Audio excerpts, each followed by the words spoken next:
লিও মেসির বিশ্ব রেকর্ড, সর্বকালের সর্বোচ্চ গোলদাতা হওয়ার নজির।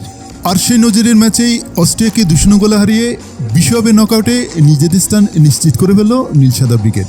প্রত্যাশিতভাবে জোড়া গোলে চাপা পড়ে গেল অ্যালেমটেনের পেনাল্টি মিসের ব্যর্থতাও।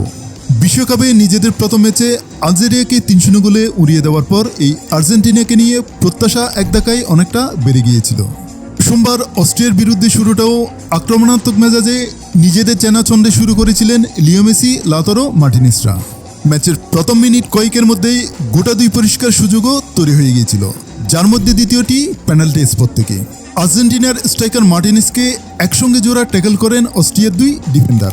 প্রথমে পেনাল্টি দেওয়া না হলেও পরে ভিডিও অ্যাসিস্ট্যান্ট রেফারি ওই ট্যাকলকে ফাউল বলে চিহ্নিত করেন। পেনাল্টি পায় আর্জেন্টিনা। পেনাল্টি স্পটে লিও মেসি যখন বল বসাচ্ছিলেন, গোটা বিশ্ব তখন মহেন্দ্রক্ষণের অপেক্ষায়। এই বুঝে বল জালে জড়িয়ে বিশ্বকাপের সর্বকালের সর্বশ্রেষ্ঠ গোলদাতার শিরোপাটি নিজের মাথায় তুলে নেবেন ফুটবল রাজপুত্র। কিন্তু বিধিবাম, এজন্য সাজানো মঞ্চে হৃদয়ভঙ্গের আখ্যান। মেসি পেনাল্টি কিকটা নিলেন খুব বাজেভাবে, বলটা টার্গেটেও রাখতে পারলেন না।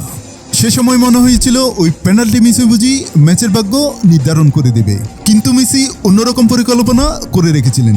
ওই পেনাল্টি মিসের আধ ঘন্টার মধ্যে একটা ম্যাজিক্যাল মুহূর্তে নিজের নাম ইতিহাসে তুলে ফেললেন তিনি। ম্যাচের 38 মিনিটে ডান প্রান্ত থেকে আসা মাইনেসকে যে না স্বভাবসিদ্ধ নিখুঁত দক্ষতায় জালে জড়ালেন মেসি, অমনি গোটা স্টেডিয়াম যেন উচ্ছ্বাসে ফেটে পড়ল। বাঁধনহারা উচ্ছ্বাসে মাতলেন বিশ্বজুড়ে লিও ভক্তরা। ম্যাচের দ্বিতীয়ার্ধে অবশ্য খেলার গতি কিছুটা বদলায়। শুধু রক্ষণ আগলে বসে না থেকে পাল্টা আক্রমণ শানানো শুরু করে অস্ট্রিয়াও। মাঝে মাঝে 2-1টা ভালো সম্ভাবনাও তৈরি হয়েছিল, যদিও পরিষ্কার সুযোগ অস্ট্রিয়া তৈরি করতে পারেনি। একটি ফ্রি কিক থেকে কঠিন একটি সেভ করা ছাড়া আর্জেন্টিনার গোলরক্ষক এমি মার্টিনেজকে বিশেষ কিছু করতে হয়নি। উল্টো গোটা 2 সুযোগ পায় নীলসাদা ব্রিগেডই, যদিও তাতে গোল আসেনি। দ্বিতীয় গোলটির জন্য নীলসাদা ব্রিগেডকে অপেক্ষা করতে হলো একেবারে ইনজুরি টাইম পর্যন্ত। শেষ দিকে গোটা অস্ট্রিয়া দল যখন গোল শোধের চেষ্টায় আক্রমণ ভাগে, তখন পাল্টা আক্রমণে অনবদ্য গোল করে গেলেন সেই মেসি। বিশ্বকাপে এখন অবধি এটি তার 18তম গোল। লিওর ওই গোলেই আর্জেন্টিনা নকআউট নিশ্চিত করে দিল। বস্তুত প্রথম ম্যাচের মতো দ্বিতীয় ম্যাচেও আর্জেন্টিনা শুধু মেসিময়।